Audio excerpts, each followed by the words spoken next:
এদিকে যমুনা রেল সেতু নির্মাণে দুর্নীতি হলে তা খতিয়ে দেখা হবে বলে জানিয়েছেন রেলপথ মন্ত্রণালয়ের সচিব এম ফাহিমুল ইসলাম।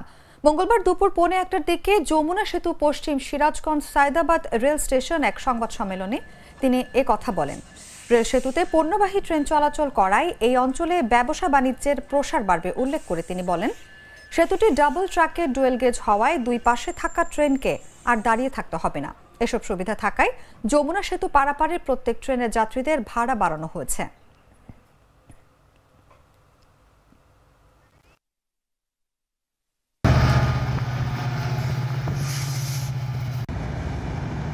যমুনা বহুমুখী সেতুতে যেই রেল লাইনটি ছিল সেটি দিয়ে প্যাসেঞ্জার ট্রেন অত্যন্ত ধীর গতিতে ঘন্টায় 20 কিলোমিটার বেগে যেতে পারত। তাতে ব্রিজটি ক্রস করতে 20 মিনিট সময় লাগতো আনুমানিক।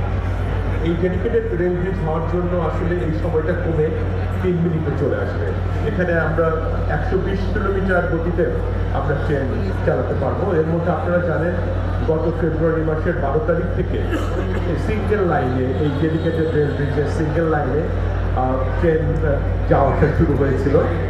এটা আমরা ট্রায়াল রান বলে থাকি, বাট যাত্রী পরিবহন করা হচ্ছিল। আজকে সেটি দুটো লাইন অর্থাৎ ডাবল লাইন সেটি আজকে উদ্বোধন হয়ে গেল। এরপর থেকে দুটো লাইনে আমাদের এই যমুনা রেল ব্রিজ দিয়ে আমাদের ট্রেন চলাচল করবে।